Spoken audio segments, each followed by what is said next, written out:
Lepo pozdravljeni, moje ime je Pija Kapitanovič in sem avtorica podcasta Na robu. Tu z zanimivimi sogovorniki odkrivamo teme, ki so na meji individualnega in kolektivnega. Tokrat o varni hrani. V obdobju, ko afere z zavajajočimi oznakami, pesticidi v otroški hrani, uvoženim mesom dvomljive kakovosti postajajo skoraj nekaj običajnega, se je potrebno vprašati, komu sploh še lahko zaupamo in koliko prostega časa in denarja nameniti temu, da izberemo res dobro in varno hrano.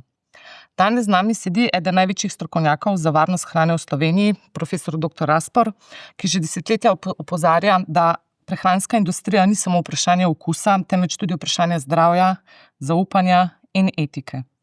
Znanost pri tem igra največjo vlogo in kot mi je profesor Raspor dejal na kavi, ne glede na vse afere, javne institucije za varno hrano precej uspešno skrbijo, da Evropa tudi dobesedno ne začne srati. Lepo pozdravljeni, profesor. Pozdravljeni vi in pozdravljeni vsi, ki naju gledajo. Torej, je danes hrana res bolj kontaminirana, izropana hranil, kot je bila nekoč, ali smo samo potrošniki preveč pazljivi in nezaupljivi?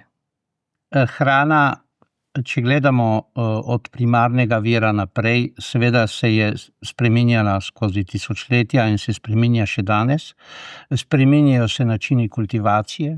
Načini kultivacije prinesejo s seboj različna tveganja in praviloma se zavemo tveganja malo pozneje, kot uvedemo neko novost v samo tehnologijo.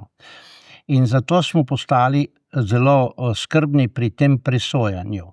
Žal pa za to presojanje povprečen potrošnik nima dovolj znanja, da bi lahko res precenil. In mnoge stvari se danes napihujejo čisto brez potrebe, ker ni nobenih osnov za to. Za primer, če človek nekako si skuša to predstavljati, bi rekel, ko vzamete vi neko žito, ki smo ga seveda gojili že tisočletja, in 100 let nazaj smo ga morali enako zaščititi kot danes, da ne propade. 100 let nazaj nismo bili sposobni izmeriti, kaj od tega zaščitnega sredstva je v tem žitu preostalo na koncu, ko smo to poželi, oprali, semljeli in pripravili, da bo iz tega dejansko šlo naprej v kruh, testenine ali karkoli drugega.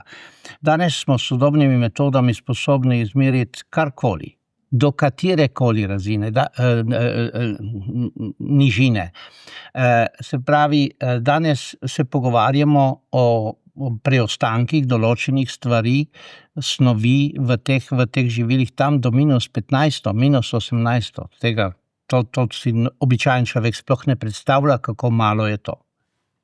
Resnica pa je, da nekatere od teh snovi se izkažejo z leti uporabe, da niso najbolj blagodejne za naše zdravje in zato moramo to pravilno spremljati, pravilno vrednotiti in seveda tudi pravilno predpisovati te uporabnosti.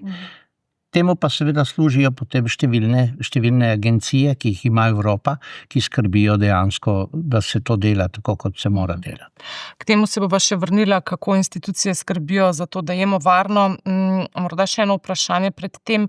Torej, 100 let nazaj, včasih slišimo tako, so vsi jedli naravno, ni bilo pesticidov, torej to ne drži. Hrano smo vedno nekako modificirali oziroma ščitili.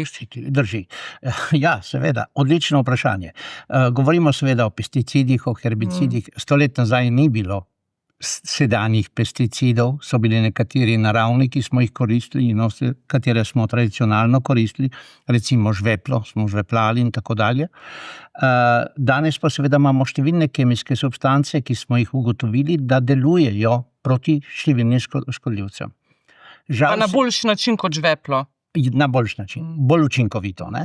Ampak žal se izkaže, da nekatere od teh substanc, ko pridejo v zemljo, razpadajo in iz teh razpadnih produktov, v teh razpadnih produktih oziroma ti razpadni produkti so bistveno bolj toksični kot sama snov kot taka. Sama snov ima namen zelo jasen, se uporabi, deluje kot herbicid, potem pa seveda, ko ona razpada, dejansko ti produkti postanejo tveganje za nas uživalce. To je tisto, česar se danes bojimo. Ampak kot sem prej dejal, mi znamo to zelo natančno zmeriti, to zelo natančno merimo, vrednotimo in seveda, če se zgodi, da so rezidualni, se pravi preostanki v živilu previsoki, to ne sme na trg. In seveda to se dogaja in vemo, da pride potem do odpoklicov zaradi tega. Ne? Ampak praviloma zaradi tega, ker je nekdo naredil napako. Če pa seveda mi to zračunamo na količino, na tone, je teh napak še vedno relativno malo. Torej, institucije preverjajo hrano na industrijski ravni, na tej množični. Kako pa lahko potrošnik sam ugotovi, ali je tisti produkt, ki ga izbere, branjevka, ki zaupa, morda nek lokalni trgovec, da res prodaja tisto zelenjavo, sadje, da nima, se pravi, prekoračenih vrednosti pesticidov? Mi imamo v Sloveniji eno inštitucijo, ki se imenuje Uprava za varno hrano, veterinarstvo in varstvo rastlin. Njihovi, bom rekel, sodelavci grejo in jemljejo vzorce. In na podlagi teh vzorcev mi pravzaprav vrednotimo, kako dobro se to obnaša. Vidimo, da je določen napredek v zadnjih letih, je pa res, da številni proizvajalci, majhni proizvajalci, bom rekel vrtičkarji, če hočete, imajo velike težave z pripravo in uporabo teh pripravkov, čeprav danes je potrebno narediti že izpit, da to sploh dobiš in tako dalje, ampak vendar, treba je na koncu zračunati. No in pri računstvu se hitro zaplete, da ena zadeva ni 100-krat, ampak je 1000-krat ali pa 10 000-krat, večja, kot bi smela biti. Tukaj pa nastane seveda že tveganje. Tako da pri velikih industrijskih proizvajalcih je to tveganje praviloma manjše, ker to delajo ljudje, ki so samo za to usposobljeni in točno vedo, kaj delajo. So bili za to izobraženi, usposobljeni in oni to počno. In verjamem, da v tem kontekstu seveda tovrstna živila so kakovostna. Je pa res, da številno teh živil, ki prihajajo na naš trg, prihajajo z nekih drugih okolij. Pomeni seveda, da je tudi zemlja tam drugačna. In moramo razumeti, da številne zemlje po tem svetu imajo različne, recimo, težke metale, in če boste jedli nekaj, kar prihaja iz Egipta, seveda ima malo drugačno mineralno sestavo kot to, kar bomo jedli, kar je prišlo iz Prekmorja. In vedno smo govorili, da je najboljše užiti hrano od tam, kjer si. Torej, iz tega vidika bi morali mi poskrbeti v Sloveniji, da bi proizvedli dovoljšno količino hrane, da bi sami sebe oskrbeli. Izkaže se seveda, da smo daleč od tega. Tudi k samooskrbi se bova še vrnila, če ostaneva še za trenutek pri tej varnosti. Torej, je v bistvu, vi pravite, da je bolj varno jesti hrano velikih proizvajalcev, kot pa nekih lokalnih, manjših, ker so tisti nenazadnje podvrženi večjemu nadzoru, imajo tudi več strokovnjakov zaposlenih, ki se s tem ukvarjajo, in tudi za njih je verjetno bolj tvegano narediti večje napake, kot pa za nekaj manjšega. Zadeva ni tako enostavna, kot ste sedaj rekla. Mi imamo v Sloveniji manjše proizvajalce, ki se ne morejo primerjati s Španijo, z Italijo, z Egiptom, če hočete. Se ne morejo primerjati, ker enostavno ni dovolj zemlje. Ampak seveda ti ljudje so prav tako izobraženi. Mi imamo en kup kmetijskih šol v Sloveniji. Mi imamo en kup fakultet, ki se ukvarjajo s tem. Skratka, praviloma ti kmetje, ki se danes v Sloveniji odločajo za tovrstno proizvodnjo, so vsi izobraženi. Tako da problem so, kot so neko vrtičkarji. Jaz se bom odločil, pa bom jaz delal. In ta zadeva je lahko sporna. Naši slovenski proizvajalci, za slovenske razmere celo bom rekel, da so veliki, globalno jasno niso. Potem ti seveda opravljajo svoje delo dobro, so nadzirani, kot sem rekel prej, in mislim, da njihova hrana zadostuje vsem današnjim standardom kakovosti in varnosti. No, ravno to se mi zdi, da je nekako trend, da ljudje bolj zaupajo nekemu, ne vem, ali olju ali sadju, ki je od vrtičkarja, od nekoga, ki nima ne brendirano, ki nima ne geografske zaščite porekla, recimo, to je domače pa je sigurno odlično. Ja, veste, zdaj bova tako rekla, zelo poenostavljeno bom rekel. Če ta domače dela po principu, jaz ne bi jedel tega, kar je tukaj, bom pa prodal, potem je to narobe. Če pa ta reče, to, kar je zdaj od sebe, to tudi sam jem, potem on z velikim zaupanjem gradi to živilo, ta svoj, bom rekel, danes temu rečemo trademark, ker se hoče s tem izkazati, in on seveda v to verjame. Resnica pa je, da tu pa tam najdemo kakšnega, ki je malo iztiral, ki ne gleda teh stvari čisto pravilno. sploh pri teh vračanjih nazaj k naravi je kar nekaj spodrsljajev. Recimo, nekateri so absolutno proti uporabi katerihkoli zaščitnih sredstev. Bom rekel zdaj čisto globalno. Ne? In seveda, če je temu tako, potem se moramo zavedati, da naravni kontaminanti, naravni sovražniki teh rastlin in teh živali, če hočete, seveda bojo svoje opravili. In seveda, ker bojo svoje opravili, jih bodo kontaminirali. In često so ti toksini bistveno bolj nevarni, kot pa dejansko preostanki, če uporabite eno od certificiranih zaščitnih sredstev. Primer. Mikotoksini. O mikotoksinih kar nekaj slišimo, govorimo od leta 62 naprej zelo intenzivno, odkar je cela farma umrla zaradi njih. In potem smo jih odkrili. In seveda, ti mikotoksini, afla in tako dalje, ti mikotoksini niso samo iz gob.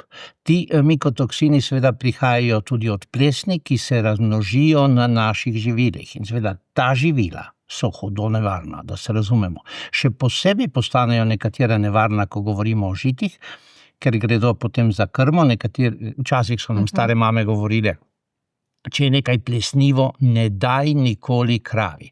Nikoli kravi, ne? To je bilo, tako je to veljalo. Zakaj?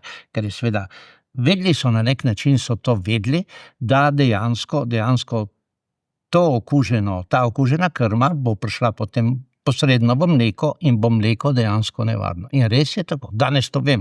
Jaz ne vem, kako je to vedela moja stara mama, ker mi je to razlagala. Odkje je to njeno znanje. Takrat nisem bil dovolj pameten, da bi vprašal. Ja, verjetno so enkrat se na izkušnji naučili, da nekaj ni bilo. Verjetno. Mogoče pa celo kaj več. Ne vem, pojma nimam. Ne? Ampak dejansko, vidite, tako te stvari gredo. In si seveda sledijo. In potem se vračamo nazaj k naravi. Pozabimo na nekatere korake, ki so bili med tem storjeni in delamo ponovno iste napake. Torej, zaupanje je eno, realnost pa ponavadi nekaj drugega. Kaj se zgodi, ko recimo o tem, kaj damo na krožnik, ne odloča znanost, nutricisti, ampak tržniki in računovodje, kot v primeru, ko je Nestlé recimo agresivno tržil mleko v prahu za dojenčke v Afriki, ker ni bilo čiste vode, ali pa ko so v mlečno formulo dajali melamin, da bi umetno zvišali vsebnost beljakovin. Takrat je več kot 300,000 otrok zbolelo, nekaj tudi umrlo. Kako ali je danes to še mogoče, ali smo danes z institucijami na takem nivoju, da se to ne more več ponoviti, to so namreč primeri starejši. Ja, ta melaminski niti tako hudo star ni. Ja, to je res kruto. Požrešnost človeka. Kaj naredi požrešnost človeka za to, da bo iztržil denar na način krivolova? Bom zdaj uporabil ta izraz. In seveda, ja, to se dogaja.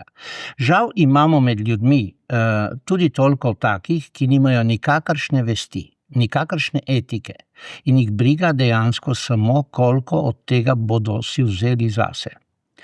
In to se dogaja in zato se dogajajo take stvari. Najhujše je tam, kjer si ta pokvarjen izmisli tako rešitev, da ni v nobenem standardu preverjanja vzdolž kmetijsko-živilsko-prehranske oskrbovalne verige. Se pravi, nobena od inštitucij tistega elementa ne preverja, ni v popisu, da je to treba preveriti. Ker gre za nekaj novega. Ker gre za nekaj novega. In seveda pa se to zgodi.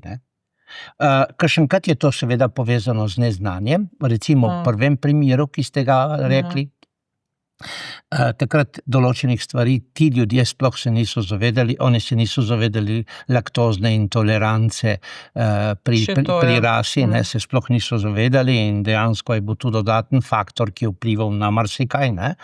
V drugem primeru gre pa za čisto potvorbo. To gre za čisto potvorbo in seveda kitajsko podjetje, ki se je to šlo, seveda so vsi ti voditelji zelo, radikalno končali, kot vemo iz zapisov, kaj se je dogajalo v tistem času. Kitajska je to rešila hitro. Vendar jaz mislim, da do tega ne bi smelo priti, da bi morali ljudje, ki delajo vzdolž verige, ki sem jo prej omenil, imeti tudi etično izobraževanje.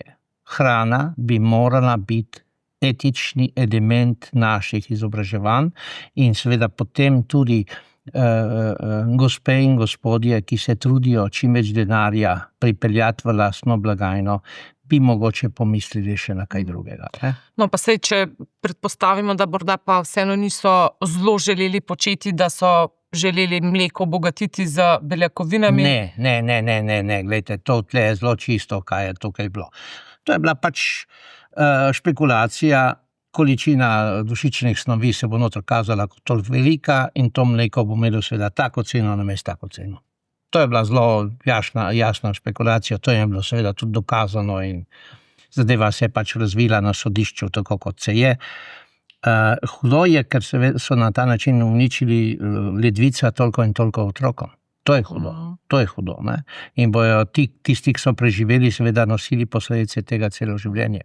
Tako da s hrano se ni igrati.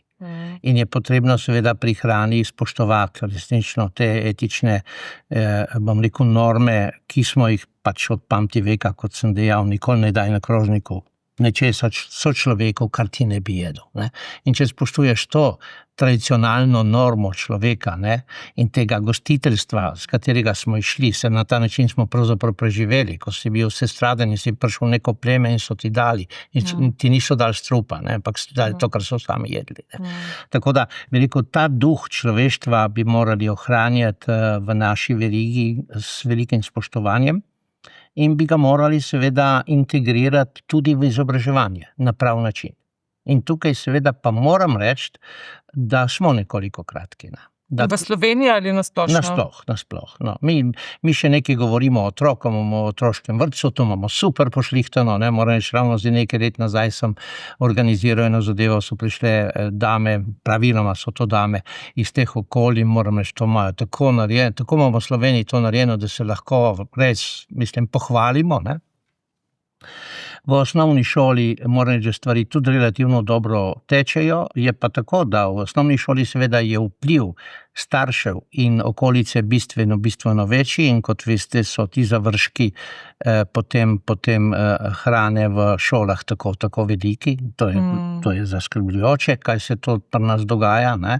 In zdaj seveda s to zakonodajo bomo zadevo spremenili in bojo seveda na voljo te hrane, kolikor bodo hoteli, se bo metalo stran, veste koliko, tle bi bilo treba še kaj drugega prej narediti, preden to naredimo, ampak tako pač politika to pelje naprej in to je to.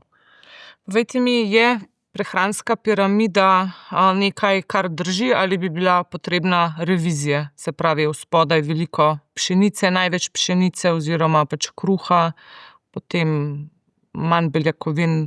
Kakšna je optimalna prehranska? O tem bi se dalo govoriti pravzaprav zelo na veliko. To je zelo odvisno od več dejavnikov. Na to vpliva rasa, se moramo zavedati, ker tradicionalno hranjena na nek način, vi ne morete tradicionalnega eskima hraniti po isti piramidi, kot smo si jo mi v Mediteranu zamislili. Ne? In prav tako ne morete nekoga, ki prihaja iz tihomorskih otokov, po isti piramidi dejansko tretirati. Skratka, tukaj bi morali mi imeti malo več posluha, da seveda so različna okolja razvila različne prehranske vzorce in ti prehranski vzorci dejansko so oblikovali njihov način življenja. Danes seveda govorimo tudi o tem, da imajo različne rase različno dolg prebavni trakt, zaradi tega, ker je seveda nekateri so prebavljali relativno hitro, drugi relativno počasi, glede na to, kaj so vnašali vase in da je tudi prišlo do tovrstnih sprememb, govori anatomija. Tako da mi bi morali to spoštovati in moram reči, da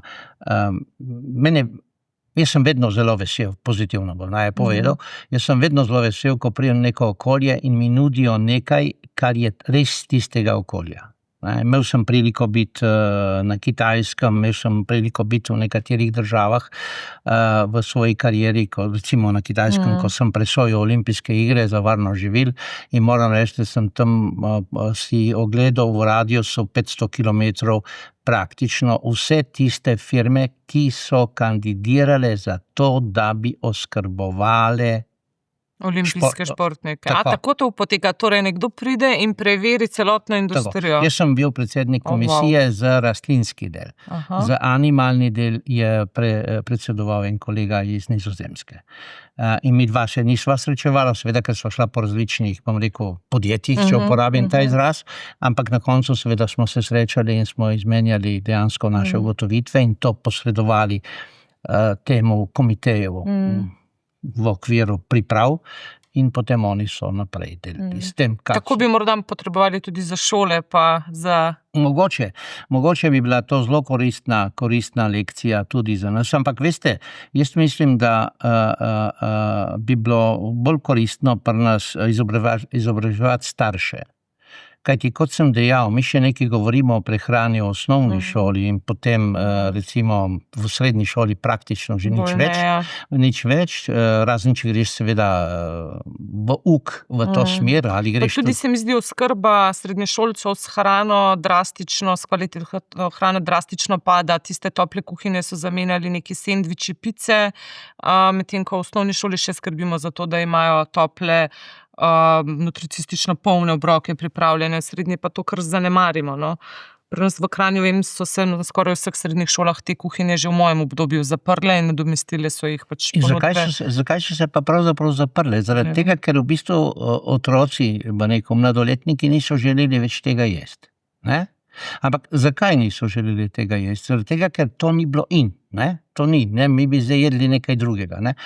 Če bi pa družina kot osnovna celica vzgoje in izobraževanja nenazadnje funkcionirala, da bi v družini vsaj enkrat, dvakrat na teden imeli skupno kosilo, skupno večerjo, ker bi se najprej pogovarjali o tem, kaj bomo danes jedli in zakaj bomo to jedli.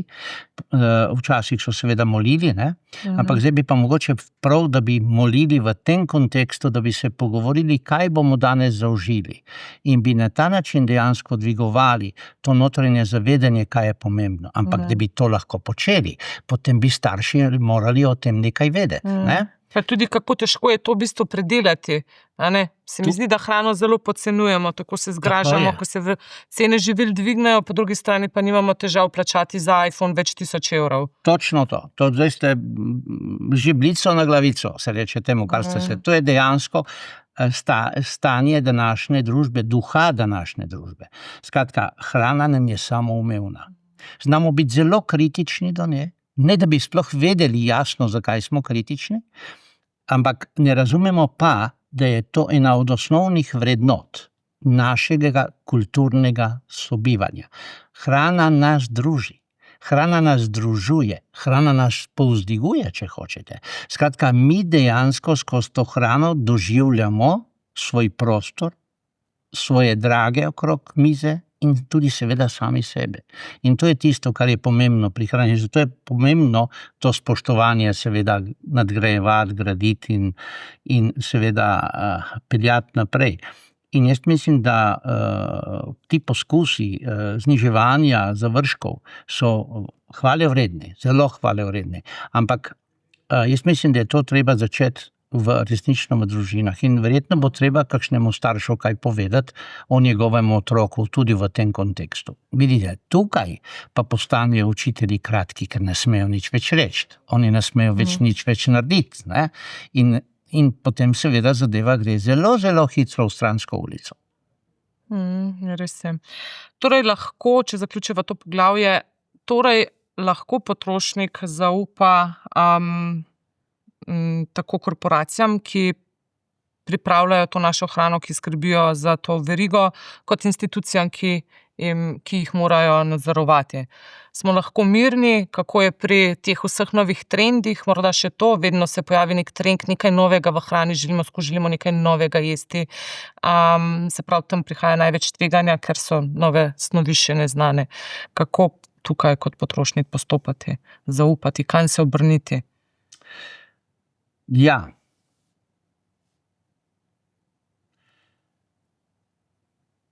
Velike trgovske organizacije multinacionalnega značaja, po mojem, niso prava rešitev za prehrano tega sveta. Zakaj tako mislim? Zaradi tega, ker oni se ne morejo osredotočiti iz mojega vidika gledanja na regijo, za katero se bo to šlo. Oni imajo globalen pogled in oni gledajo samo, da bojo naredili kakovostno, da bojo kakovostno dostavili, ampak da bojo maksimalno zaslužili. To pa seveda pomeni neminovno izkoriščanje človeka po človeku. Mi seveda, zakaj proizvajamo toliko krompirja v Egiptu? Zakaj le? Ne? Zakaj? Ja, zaradi tega, ker jih plačajo, ne vprašajte koliko. Ne? Tako da, to je, če bi mi krompir vsa slovenski jedli, veste, kakšna cena bi bila? Zelo drugačna. Ne? Pa veste, kaj mi je tudi zanimivo, mandle, pa vse ti, recimo drevesa, ki porabijo veliko vode, proizvajajo nekje, ki imajo pomanjkanje, imajo sušo. Zakaj to?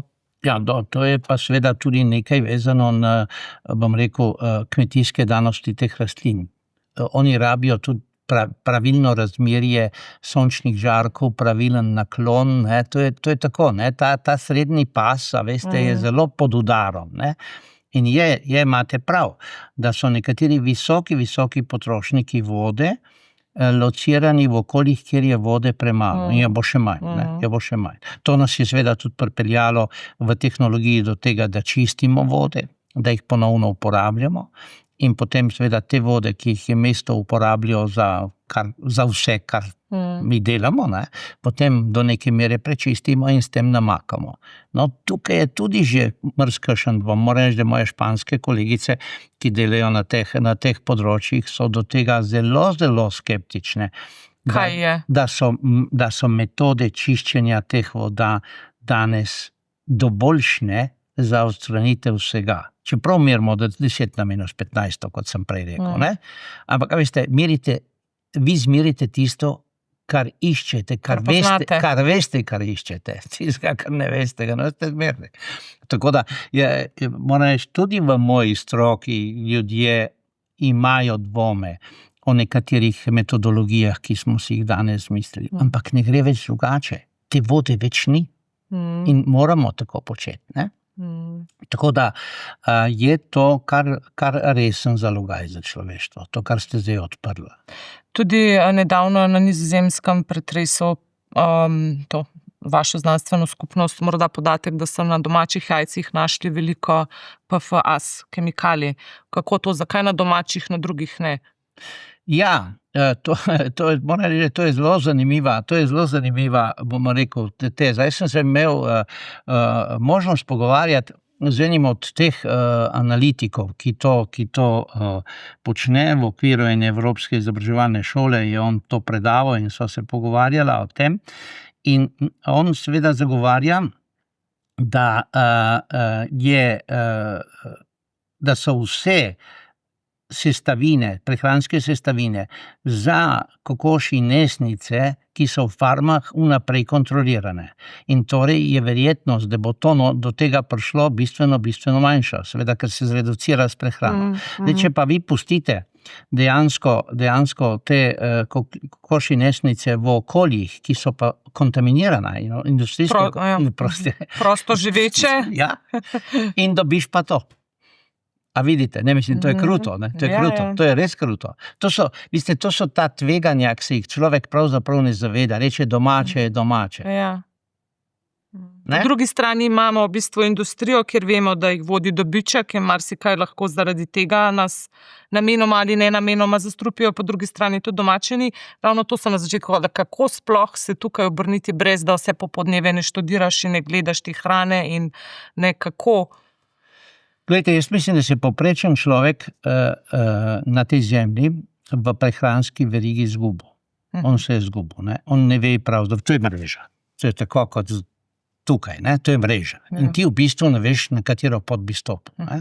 In potem, kaj se zgodi? Zgodi se to, da kljub vsemu čutiš, da bi se moral pametno odločiti, in potem začneš gledati okrog sebe, poslušati. In zato je prišlo do tega vzpona vseh pričevalcev in vsega tega, ki nam, bom rekel, skušajo dopovedati, kaj je prav. In često nas tako zavajajo, da je to boli glava. Katera ta zavajajoča trditev vas je najbolj zbodla v zadnjem času? Sploh pri postavitvi modelov prehranjevanja. Ko gledate recimo vse te, bom rekel, opinion leaderje, kako oni to postavljajo, ne? In potem gledate, kaj je ta človek res naredil, potem gledate, kje je on študiral, ne? In potem celo srečaš nekoga, ki ga malo bliže spoznaš in on vidi, da ti o tem nekaj veš in pa reče, veš, jaz sem napisal knjigo, a bi vi, profesor, to prebral, ne? Jaz sem rekel, bom prebral, ne? In potem jaz to prečitam in notro v tej seveda zadevi je marsikaj, kar ne drži, ne? In potem jaz si to označim, imam razgovor z avtorjem, se pogovarjava in rečem, glejte, koncept knjige mi je všeč, se pravi, potrebujemo te knjige, vendar ta stvar, pa ta stvar ne držita. Ja, kako ne držita? Saj sem to prepisal z interneta, ne? In potem sem rekel, ne morate z interneta to prepisati, to morate iti preučiti originalna znanstvena dela, ki o tem govorijo, in tam boste imeli zaključek, kateri bo mogoče koristen za to vaše razmišljanje, ki ga imate tukaj, ne? Ne pa, da vi nekaj prepišete, kar je definitivno narobe, ne? In to je to. To ilustrira to, kam to gre, ne? Nimajo te kritičnosti, ker niso seveda tega niti študirali, ne? Saj se ne čudim, da je nimajo, ne? Ampak dejstvo pa je, kako hitro se potem ena taka zgodba, ne, prime, ne, in potem kakšenkrat slišim za mizo kakšno tako trditev, da me glava boli, da rečem, pa se to ni mogoče. Očitno je mogoče. Recimo intolerantnost na gluten, polno imamo tega, police so postale naenkrat polne izdelkov brez glutena, vsi se mu izogibamo, je to prav ali ne, ali človek rabi gluten? Človek potrebuje proteine. Pravilno proteinsko sestavo, ki ima vse 22 aminokislin, bom rekel, v nekem normalnem. Nekaj od teh aminokislin, se pravi, je esencialnih, katerih mi ne moremo sami sintetizirati, torej jih nujno moramo dobiti z različnimi živili. S pravilno kombinacijo živil lahko skrbimo lastno telo z vsemi temi, bom rekel, ne? Ni potrebno iti v lekarno pa kupovati dodatkov, da se razumemo. Pri optimalni prehrani zdravega človeka ni potrebno tega. Seveda, če je nekdo pa, če ima prizadeta ledvica, potem je treba poskrbeti to drugače. Ampak vidite, to gre že pravzaprav v dietetiko. Dietetika je tista, ki naj bi poskrbela za to, da bodo tudi tisti, ki so prizadeti pri zdravju, oskrbljeni z vsemi prehranskimi elementi pravilno in uravnoteženo, ne? Ker če je nečesa preveč, je to lahko seveda za sam metabolizem tudi škodljivo. Tako da v tem pogledu se mi zdi, da bi bilo potrebno izobraževati tudi na drugi stopnji, zdaj se vračam nazaj na to izobraževanje, in bi morali dejansko ljudje tudi na srednješolskem in na univerzitetnem nivoju to razumeti. Kajti, če bi ti ljudje, ki ste jih prej imenovala, neko biznismene in eknankrierijo, imeli prehrano na univerzitetnem nivoju in bi razumeli določene stvari ven iz tega, kakšna odločitev bi bila hudo drugačna. Ne, razumete? On tega pravzaprav živi v svojem svetu in on se niti ne zaveda, da dela zdravstveno škodo populaciji. Če forsira neko tako zgodbo, in takih produktov danes imamo kar nekaj že na trgu, ki so jih spravili skozi vso regulativo, ne? Red Bull, mislim, da, in da ne grem vse te energetic drinks and so on, ne? Se pravi, da to so pravzaprav stvari, ki definitivno ne doprinašajo zdravju človeka, ne? Ampak so šle skozi vso regulativo, ker so jih pripravili, rekel, zelo inteligentni avtori tega dosjeja, ki ga je treba pripraviti na tak način, da je zadeva šla skozi. Torej Red Bull tudi v minimalni količini? Glejte, to za vsako stvar velja Paracelsiusovo. Nekaj je dobro, v danem trenutku postane strup, ne? tudi voda. Če bomo naenkrat spili 6 litrov, 8 litrov, naenkrat bomo šli v večna lovišča, ker se nam bo dejansko homeostaza porušila. Ne? Tako da vsaka snov, ki jo človek zaužije, je lahko zlorabljena, da se razumemo. Ne? In seveda požirk tistega ne more škoditi, ne? Ampak mi moramo razumeti, da se nekateri nalivajo s tovrstnimi pijačami, s Coca-Colo in tako dalje, to spijo po 5-6 litrov, pa se pa čudimo, da je nekaj narobe. Ne? Kako bi se lahko poleg izobraževanja kot družba zaščitili, kajti ne nazadnje, če pogledamo kajenje, smo se kot družba odločili, da bomo ga omejili, kaznovali, prepovedali, medtem ko pri izdelkih prehranskih, Coca-Cola, Red Bull, ali pa tudi druga bolj mastna živila, zaradi katerih vemo, da debelost po razvitem svetu narašča in prenaša daljnosežne zdravstvene negativne posledice, tam pa smo bolj prizanesljivi. Kako to? Mislite, kako še poleg izobraževanja doseči, da se v bistvu ljudje ne bodo prenažirali slabo hrano? Ne, glejte, Tako kot preprečujemo kajenje s tem, ko obdavčimo, prepovedujemo kajenje v zaprtih prostorih, a ne? Ja, seveda lahko gremo to legislativno reševati, jasno. Lahko gremo in moram reči, da so poskusi tega narediti, ne? Narediti te poteze na ta način. Ampak jaz še vedno verjamem, da je pravzaprav človek inteligentno bitje in seveda socialno bitje. In če ima dovolj informacij, se bo pravilno odločil. Ne? Če postaviš tako okolje, da je tako odločevanje spoštljivo, da je to spoštovano, ko si rekel, poslušajte, ne, jaz pa se nam nažiral s tem, ne bi. In seveda bojo vsi, ne pa da je pero, zdaj boš spil še en kozarc. Ne. Sem rekel ne in je konc. Ne? In če bomo začeli na ta način dejansko spoštovati eden drugega, ne, potem bo tega seveda bistveno manj. Jaz razumem, da v eksperimentalnem obdobju odraščajočega človeka je potrebno marsikaj probati. Ne nazadnje se tako naučiš. Ne? Ampak obene bi se moralo razvijati zavedanje, da je takrat naredil seveda korak v napačno smer. In to je tisto, kar je potrebno. Ne? Ni narobe se enkrat najest, ne vem, nečesa. Cele torte. Ja, no, dejva reči, cele torte. Ni enkrat, ne? Ampak če se pa to dogaja, ne? Potem je pa to težava. Ne? In nekatera od teh živil seveda so energetsko resnično prebogata. V osnovi bi rekel tako, ne, da človek bi se moral izogibati uživanju katerega koli od koncentratov, ki jih je človek naredil s tehnologijo. Kaj so to, na primer, koncentrati? Sladkor. Mi smo sladkor vzeli ven sladkornega trsa, ven sladkorne pese, ne? In ga imamo koncentrat, 100% koncentrat. Enako se boji koncentrata maščob.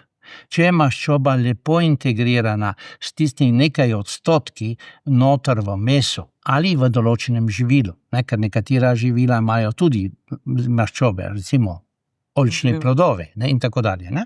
Potem je to v nekem naravnem, ko je pa seveda to koncentrat, ko užiješ prevelike količine teh koncentratov, se zadeva zakomplicira. Mogoče najbolj to razumemo, ko govorimo o alkoholu. Super je spiti en kozarec vina, ki ima 11 volumskih, 12, mogoče 13. Zadnje leta vse prevečkrat 15, ker seveda forsiramo to linijo, ampak pit žganico z 50, 60 ali celo 70% etanola. No? Tudi pri vinih je ta trend nekih naravnih vin. Moram priznati, tiste maščobe, ki sem jih nabirajo, meni niso najbolj prijetne. Je to bolje za pitje ali spet je z razlogom drugačna predelava vina manj primitivna, vseeno boljša za nas? Zdaj, ne vem, če sem vas prav Ta razumel. naravna ekološka vina, veste, se zdaj zelo popularna in ponavljamo maščobe, gor plava in...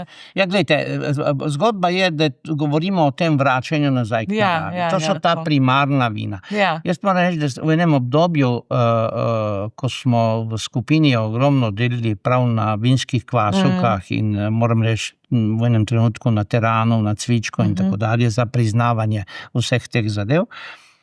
Moram reči, da takrat sem si šel marsikaj prebrati o tem. Ne? In kar je mene fasciniralo, recimo fasciniralo, da je stari Rim imel že okrog 30 različnih tipov vin. Ne govoriva zdaj o sortah, ampak tipi, ki jih gradiraš po kakovostnih lestvicah, so bile različne. Ne? Seveda od teh plebejskih do patricijskih na drugi strani. Ne? Se pravi, smo imeli pahljače od tega. In vidite, potem je tehnologija seveda naredila svoje, mi smo rasli s tehnologijo, naša spoznanja so rasla, prišli je do novih odkritij na področju kemije, fizike, biologije, mikrobiologije in mi smo počasi pronicali v to tehnologijo tako, da smo jo dejansko razumeli. In smo potem pripeljali to vino do njegove očiščene forme, se pravi čisto očiščene forme, nobenih kontaminentov se več ni zgodilo, samo saharomyces cerevisiae naj bi bila kvasovka, kak naj bi to naredila. In ko smo pa seveda to čisto slekli, zdaj bom uporabil ta izraz, potem se nam je zdelo, ne, da pravzaprav ta potencial tega grozdja ima potencial dati nekaj več. In smo začeli nazaj se vračati k naravi. In smo delili prvi eksperiment nazaj, drugi, tretji in tako dalje. In na ta način smo prišli do te plejade različnih vin, različnih okusov, različnih tipov, ki jih imamo danes. To je bogastvo, to je veliko bogastvo. Moram reči, da če gledamo to vinsko kulturo, ki se je od Gruzije razširila pravzaprav s pomočjo krščanstva, če smo čisto pošteni po celem svetu, ne? Krščanstvo je tisto, ki je to preneslo na vse, bom rekel, kontinente in smo seveda na teh kontinentih dosegli, da so določene sorte postale vodilne sorte in so specifične za ta okolja. No in potem seveda iščemo nekaj novega. In kaj? Iščemo nekaj novega, razmišljamo in se vračamo nazaj k naravi. In začnemo seveda uporabljati neke tehnologije, na katere smo že pozabili. In jasno, če bi dal jaz določena vina, ki ste jih prej omenili mojemu pokojnemu očetu, bi rekel moj oče, kaj bi rekel? Kausna. Tega to ni zapit. Ja. Ampak vidite, cesarjeva nova oblačila so čudovita stvar. In tako se seveda to dogaja, ne samo z vini, tako se dogaja nam tudi sedaj pri kruhu, ko ne znamo imenovati, da je to seveda, da so to kisli kruhi, da so skvasni. Ne, mislim, izmišljujemo nekaj imena, ki nimajo nič skupnega s tem. Ne? Droži. Ja. Droži so preostanek po fermentaciji. Ne, ampak vidite, to je tako in zakaj je to? In zato smo pripravljeni plačati veliko več kot za normalni kruh. Zakaj pa ne? Mislim, a veste, neumnost... Ker je bolj zdravo, pravijo. Ja, to je seveda. Pa to, kar sem prej rekla, neka intoleranca, pa to, porasto, alergije. Dalo bi se o tem diskutirati, koliko je to bolj zdravo. Tako kot sva prej govorila o glutenu, ne, če zdaj zaključiva ta krog. Ne. Vprašanje seveda, ali je gluten resnično v toliko primerih dejansko neprijeten za nekoga. Veste, v danem trenutku nekaj postane moda. Mi imamo neke prehranske težave, ne vemo, čemu pripisati, se strinjam, kdor ima celiakijo, je to zelo jasna zgodba. Ampak mi imamo tukaj zdaj to pahljačo tako raztegneno, da se že vprašam, ne? Da se že vprašam. A je to dejansko mogoče, da bi prebavni trakt celotne populacije bil toliko degeneriran. Mi moramo vedeti, da žita, to so vse žita, ne, dejansko užijamo že koliko tisočletij in zdaj nenadoma pa epidemija tega.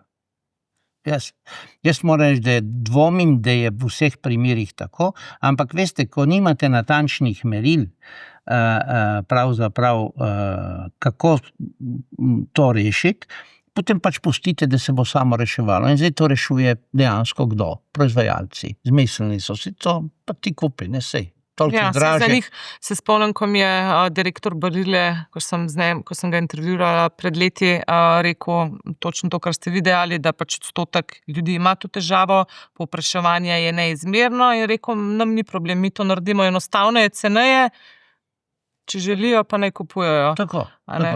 Tukaj pa gre za nek trend, ki ga ni industrija v bistvu si izmislila in odgovorila, ampak ki prihaja od nekje drugje, vse te neke prehranske smernice. Kaj je interes teh ljudi, da začnejo neko kampanjo proti določeni vrsti, ne vem. Ne. Tudi proti beljakovinam je bila z veganstvom, ne? Beljakovine niso za nič dobre, se spomnim, sem brala pred leti v eni knjigi, ne rabimo jih. Ja. Veste, prehrana je v bistvu religija. In prav je, da je pravzaprav tako. Vse to je pravzaprav človeka naredilo kultiviranega. Prej sem rekel, za mizo bi se morali pogovoriti o tej zgodbi. Ne?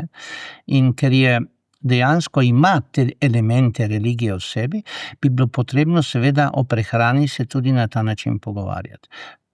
Že z otrokom, pa tudi z odraslimi. Tudi z nami, ne? Da bi dejansko začeli seveda to stvar ponotraniti na pravilen način.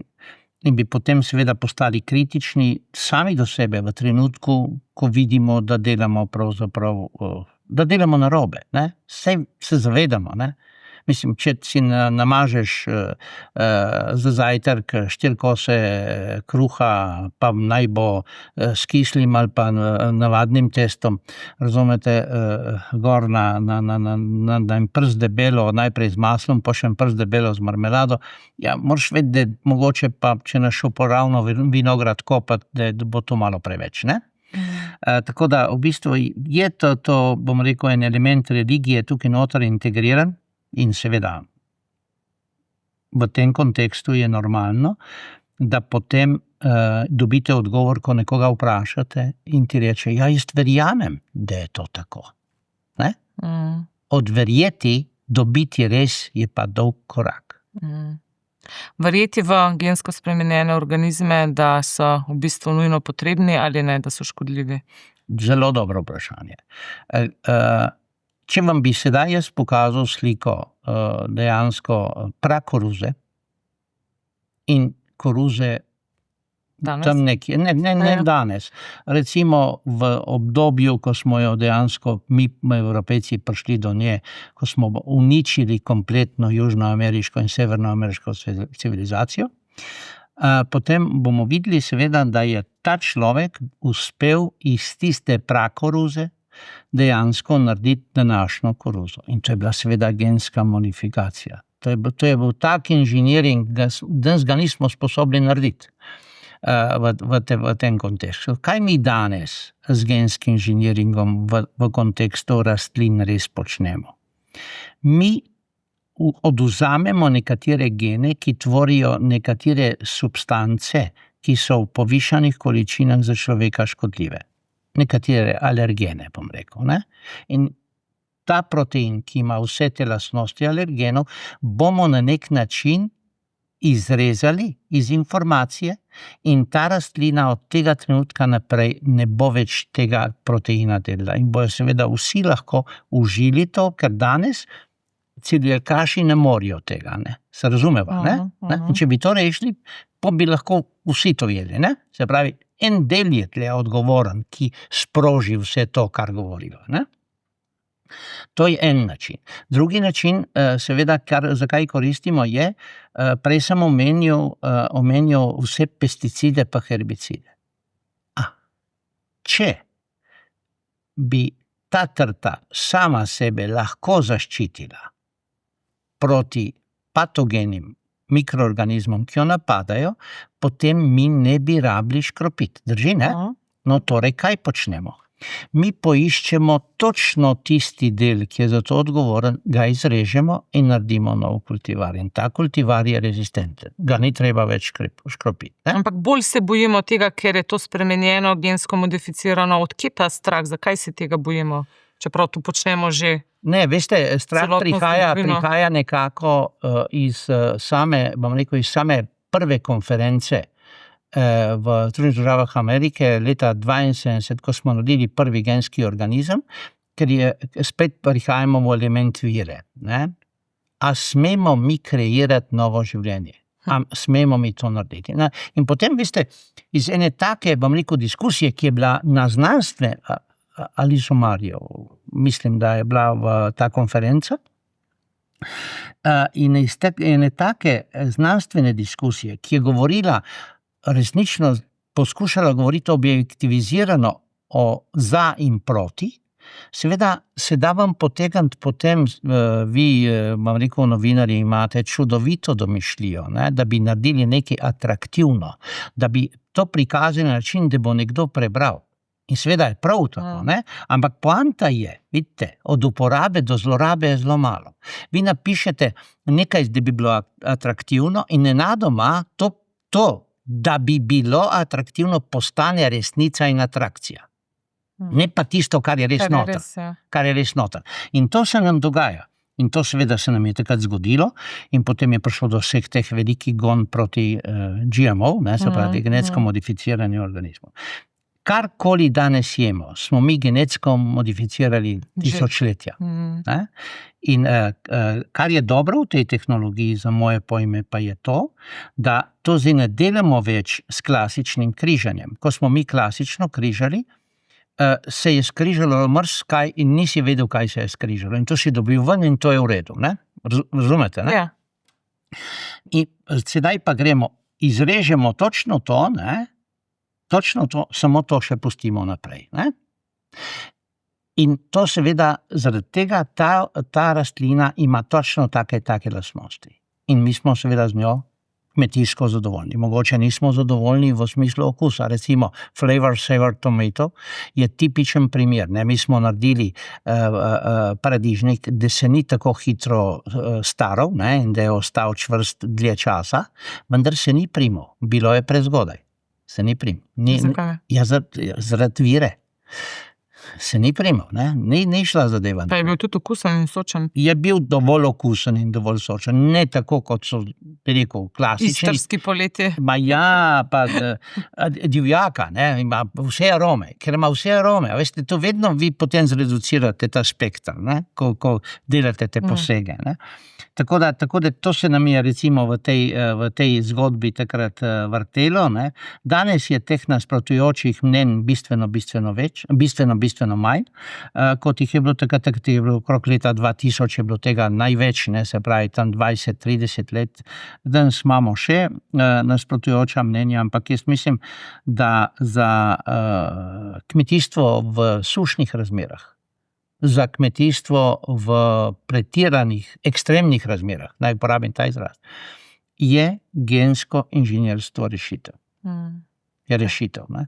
In ne bo pomagalo seveda do tega, kot ste prej vi omenila, recimo mandlje, da bomo imeli mandlje, ki bojo potrebovali manj vode, zato da bojo naredili proizvod. Ne? To se da narediti. Imamo rastline, ki imajo to vrstne sisteme in verjetno z akumulacijo našega znanja je pričakovati, da bodo ti problemi rešljivi in da se jih bo dalo na ta način seveda rešiti.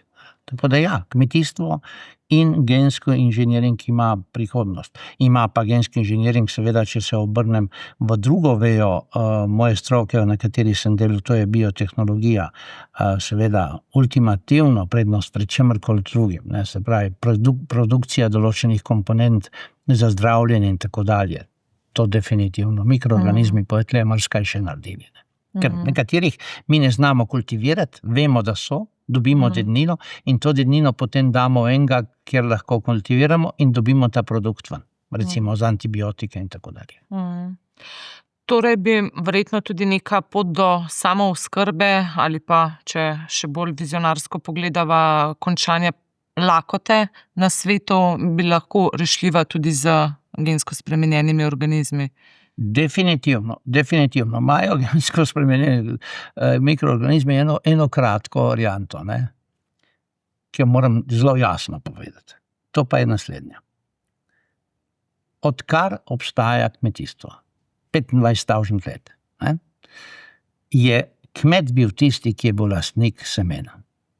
No, pri genskem inženirstvu so multinacionalke. Že videl, da je tam dodana vrednost.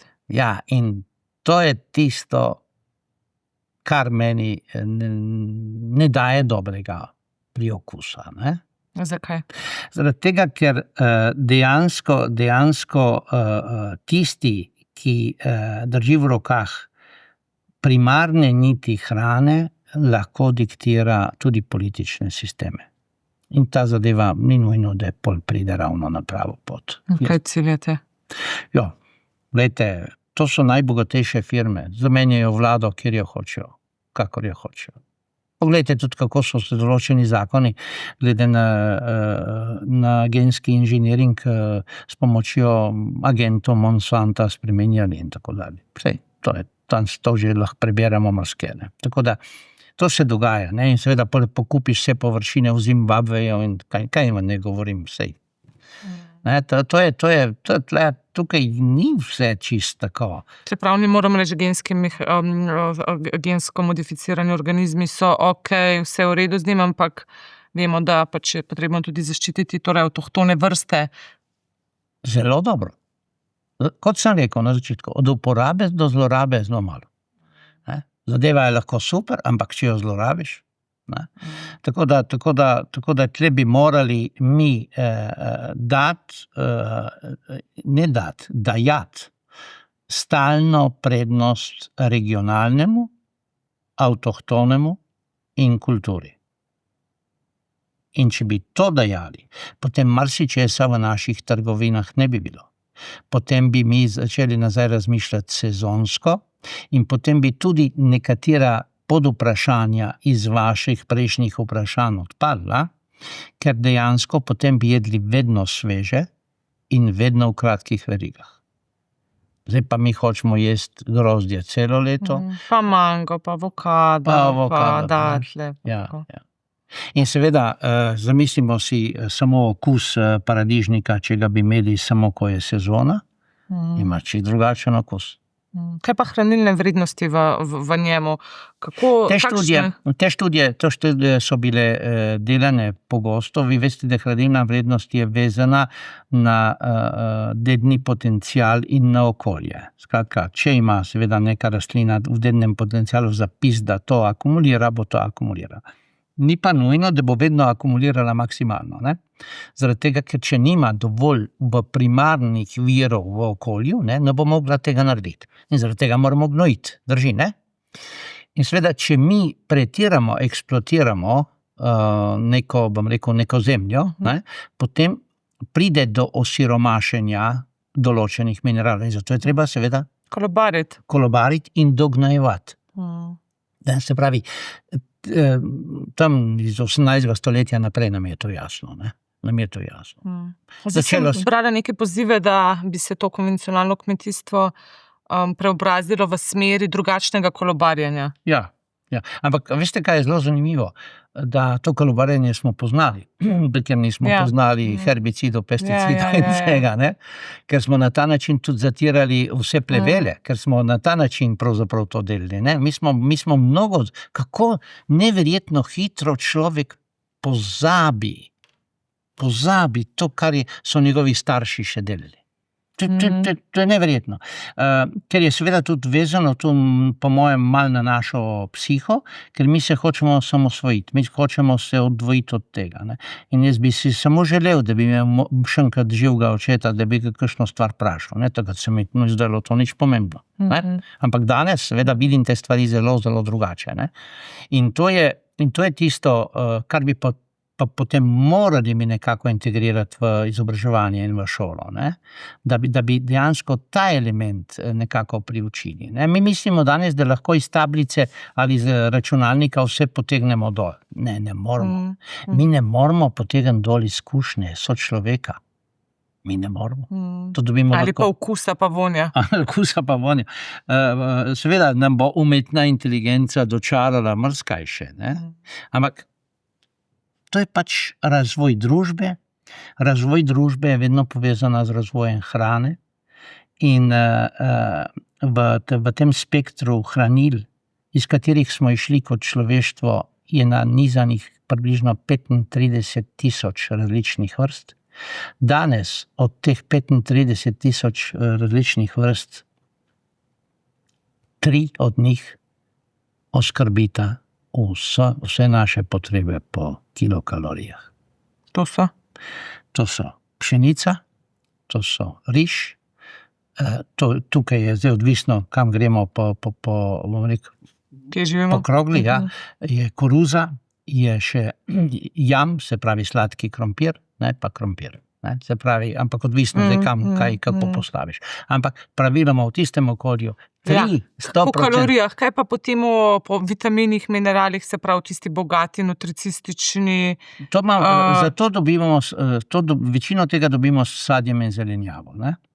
Zdaj, o zelenjavi nisva prav hudo dosti govorila. Ne? Danes te tehnologije so izredno dodelane, mi smo to zelo, bom rekel, pocenili produkcijo, če smem tako reči, sploh z, bom rekel, tem hidroponskimi kulturami z akva, ne? Zgodbo to mi grede.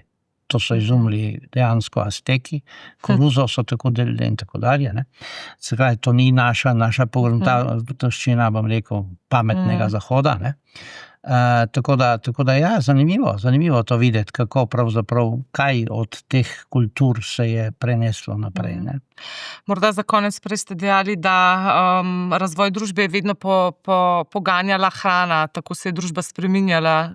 Kam gremo danes s temu? Če pogledamo, ne vem, poskuse umetne predelave mesa, vse te, ne vem, prehranske dodatke, ki nam jih vsebujejo, ali morda bolj optimističen pogled, da pa vseeno gremo nazaj k naravi. Glejte, definitivno je treba si priznati, da domišljija človeka je tisto, kar kreira svet sedanjosti in svet prihodnosti. To je, ne? In domišljija človeka je neizprosna.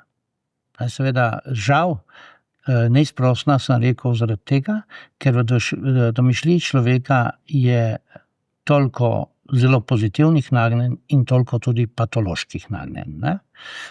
In ko sem predaval varnost živil in govoril o mikroorganizmih, sem vedno dal za prispodobo to, kot človeštvo. Mi imamo toliko dobrih ljudi, pa toliko slabih ljudi. Zdaj, te slabe ljudi mi kam zapremo v zapore, ne? Ampak raj enega več, kot enega premalo, ne? Skratka, je današnja kultura temu nagnjena. Skratka, jih odstranimo na nek rob družbe, ne? In enako delamo v populaciji mikroorganizmov. Patogence hočemo eliminirati, ne? Une na drugi strani promovirati. Vmes je pa en kup tega, kar je zelo pomembno in do tega nimamo nobene pozornosti, ne posvečamo te. Zakaj ne? Zakaj? Jaz mislim, da zaradi več razlogov. Eden od razlogov je to, da smo nagnjeni k ekstremom. Ne? Poglejte, televizijo, lepši, boljši, vse nekaj, ne? Zadeve, mogoče zaradi tega, se pravi, to, kar je povprečje, to ne velja. Dobro, ampak tukaj ste prenesli seznam vseh agencij, ki obstajajo. Jaz verjamem, da tukaj sedijo ljudje, kot ste vi, strokovni, etični. Torej, kje se potem zatika? Imamo 7. konferenco varnosti hrane. Zatika se, vedno se zatika pri odločitvah. Odločitve pa seveda niso generirane vedno samo strokovno, ampak so politično. Skratka, tukaj so interesi zadaj. In ti interesi včasih zelo nevidni, zelo subtilni vplivajo na to, v katero smer bojo stvari šle. Ne? Vi veste, da imamo v Evropi zelo močan tudi pool nevladnih organizacij, ki dajo spet svoj element k tem pogledam, tako da kakšna stvar od teh, bom rekel, pogledov tudi ni z ničemer podprta z znanstvenimi dosežki, da se razumemo, ne? Kakšna pa seveda je, ampak je tako osamljena, da je odtrgana od ostalih, da jih ne povežejo, tako da to je zanimivo. Jaz sem recimo tudi na ta dogodek zdaj lansko leto sem povabil ljudi iz tega kroga, da nam predstavijo, ne, pred okroglo mizo, ko bomo govorili, in je to zelo koristno slišati, ta pogled. Ker jaz pravim, nevladne organizacije so zrcalo družbe. In poglej v to zrcalo, pa boš marsikaj videl, ne. Ni nujno, da je to vse res, kar vidiš tam noter, ne. Ampak mogoče pa vidiš, kaj bi se dalo popraviti. In zato je za mene pravzaprav to zelo koristno. Jaz sem vedno v svoji zgodovini povabil te ljudi zraven z velikim spoštovanjem, ker pač imajo to danost, da imajo drugačen pogled na zadevo. Če je ta pogled pravilen ali napačen, bo zgodovina to gotovo pokazala. Še vedno je. Ne? Ampak v danem trenutku pa nam lahko pomagajo, da se mi na strani znanosti kaj vprašamo. A mogoče pa bi lahko naredili korak malo bolj tja, ne ravno sem. Ne? In mi imamo v Sloveniji teh 20, bom rekel, inštitucij, katere definitivno se deklarirajo, da dejansko posegajo na področje hrane. In zamislite si, kako je to kompleksno področje privabiti vse te ljudi, ker nekatere skupine ljudi se zdijo, da so pač več vredne. Ne? Mi imamo recimo neke tradicionalni pogled na zdravje, ne? In veste, da pri zdravju je medicina prva. Ne? Ampak medicina je tudi veterinarska medicina, da se razumemo. Ne?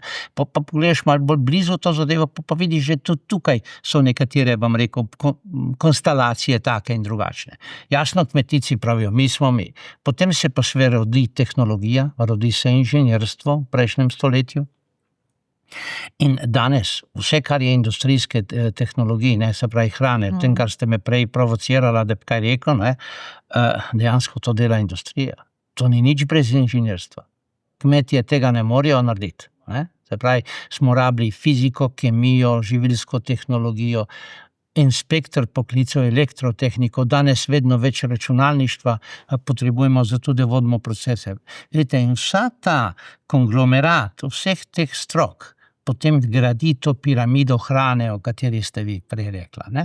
In pol zraven dobimo seveda medije, ki v bistvu odkrivajo resnice povprečnemu človeku, da bi dejansko on to razumel. In do njega pride informacija, ki je definitivno sfiltrirana na različne načine, vse te načine, ki sem jih zdaj pokazal. Če bi se tukaj zdaj pogovarjala z enim od mojih kolegov, ki prihajajo od medicine, bi gotovo videl drugačne poudarke, kot jih vidim sam.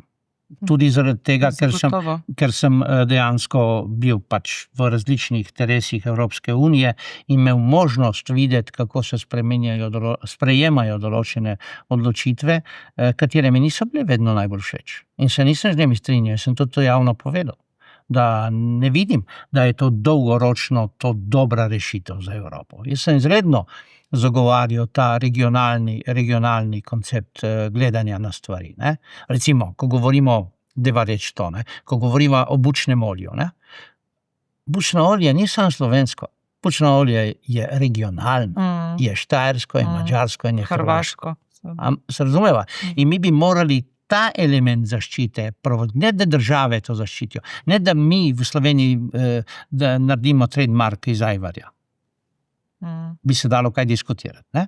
Skratka, vidite, mi bi morali imeti neko spoštovanje do tega in seveda skozi to spoštovanje do tega kulturnega doprinosa posameznega okolja to negovati in to tam tudi nuditi. Ne? In ko imamo zdaj te obiske iz tujine, ali pa kongrese, ali pa konference, ki sem delal, jaz sem vedno insistiral, da moramo jim ponuditi regionalno hrano. Ne evropski tip, slovenski tip hrane. Ne? Pa še tle imamo težave. Čez Prekmurje je tako, čez na Primorskem je drugače. Vse to je normalno, ne vem. Seveda, ampak pravim, da lahko ponudiš po en dan obrok, rečeš, to je panonski tip prehrane, drugič boš pa dal mediteranski tip prehrane, kot ga imamo, ne? To hočem reči, skratki se to da. Ampak zato je treba nekaj reči, zato je treba to napisati, je treba to povedati in je to treba povedati pred ljudmi, pred 1000 ljudmi, ki so tam in na ta način razložiti, recimo tukaj smo to izredno dobro naredili, na CFOD-u ob 20-letnici. Ne? In to je tisto, kar mi lahko damo kot učitelji, kot raziskovalci. Ne?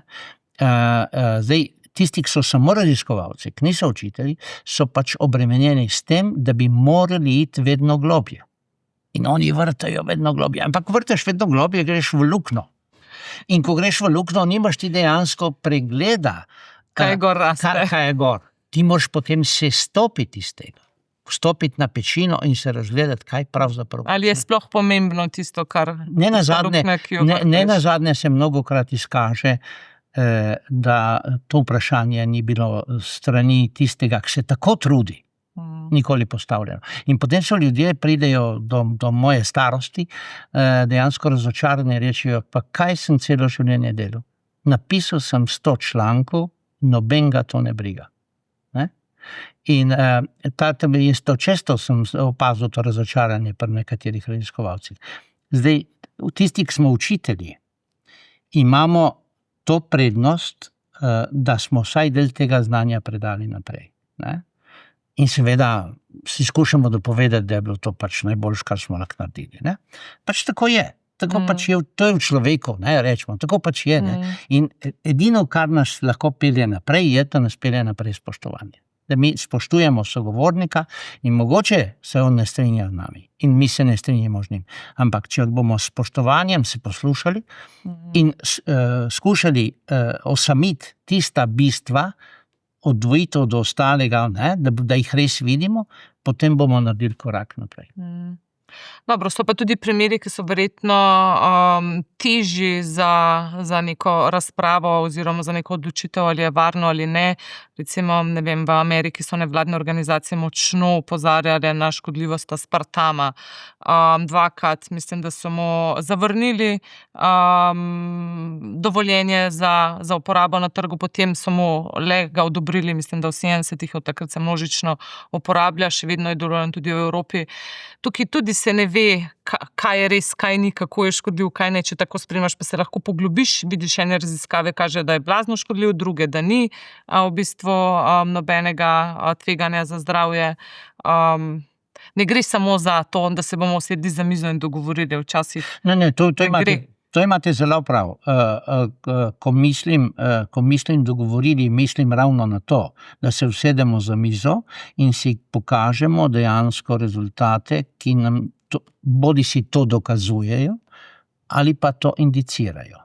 Če indicirajo, je, veste, zelo težko dajati končne zaključke. Če dokazujejo, potem je zadeva jasna. Ampak ni pri hrani težko, vse malo indicira, ker mi ne vemo, kaj pa če imamo v tistem trenutku neko bolezen, ki se nam pojavlja. Kako tako lahko sploh pri hrani v telesu nekaj dokažemo? Vse to je verjetno zelo težko. Tako je, točno. Vsak med nami seveda ima določeno, bom rekel, določen genetski make-up, in imamo neke danosti. Ne? Ja. In nekomu vemo, da določena stvar ne škodi, drugemu škodi. Ne? In zato rabimo seveda populacijske študije. Ne? Zdaj, delati populacijske študije je zelo zahtevno. Ker je zelo težka sledljivost, kaj je nekdo res jedel, kaj vse se je srečevalo. Ne? To je zelo težko. Ne? Najboljše študije so bi bile običajno narejene na vojakih, pa na zapornikih. Ne? Ker enako vsi jejo in enak proces imajo. Vsi jedo. Vsi gibljajo enako. Govoriva o zdravi populaciji. Ne? O zdravi populaciji. Ne? Zdaj seveda, ko govorimo o bolni populaciji, so spet principi drugačni. Ja, seveda, hrana je izredno kompleksna zadeva in jaz mislim, da ena stvar se mi zdi, da je pomembno reči. Seveda, jasno, tudi to se da zlorabiti, kar bom zdaj rekel. Ne? Če človek ugotovi, da mu nekaj ne ugaja, ne? Potem naj tega ne je. Kaj? To je najbolj enostavna rešitev. Če vidiš, da ti to ne? Ampak tudi, če ugotoviš, da ti nekaj ugaja, s tem ne smeš pretirati. Ne? Se razumemo, ne? Ker je zelo hitro si potem zapadeš v drugo strujo. Ne? Tako da včasih moraš pojesti tudi nekaj, kar ti najbolj ne ugaja, tako da vsaj veš, ne? Da vsaj sebe balansiraš, da se ohranjaš v nekem. In zato mislim, da so koristni tudi posti, da človek dejansko, vidite, to je spet religija lahko zraven, ne? Lahko je religija do hrane, lahko je kakšna druga religija, ne? Kakorkoli že, ne?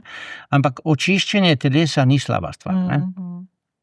In jasno, človek si je zmislil marsikaj, zato, da bi svoje življenje naredil daljše, da bi naredil bolj ugodno, da bi v tem življenju užival in da bi seveda na nek način sobival z naravo v nekem, bom rekel, prijetnem vzdušju. Ni mu pa vedno uspelo. No, čeprav ne nazadnje, ne toliko govorimo, kako je danes hrana slaba in izropana, ampak če potegnemo črto, pa človek živi dlje, bolje, bolj aktivno, torej vse le ni tako slabo pri temu, pri tej pokvarjeni industriji in farmaciji, ki nas zastruplja in tako. Glejte, še enkrat bom rekel, jaz ne odobravam modela multinacionalk. In to je ravno zaradi tega, ker imajo prevelik vpliv na dolgoročne politične odločitve posameznih držav in posameznih narodov. Jaz mislim, da nekatere industrije ne bi smele biti drugačne kot monopol držav. Ne mednarodni, monopol posamezne države. Ne? Ker bi na ta način se nekatere stvari zelo, zelo učinkovito in zlahka lahko nadzirale. Vem, da nekateri pravijo, da to ni dovolj bom rekel, gospodarno, pa modno, pa business efficient, no, če pravim ta izraz. Tega se seveda zelo dobro zavedam.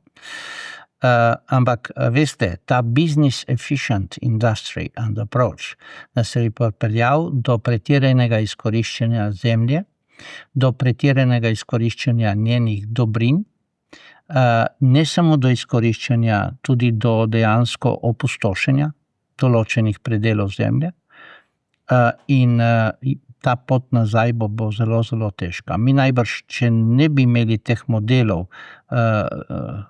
veliko imperialističnega kapitalizma, ne bi tako daleč pripeljali zemlje na rob propada. Zdaj govorim kot planet. Mi smo nekatere okolja totalno degenerirali, totalno uničili.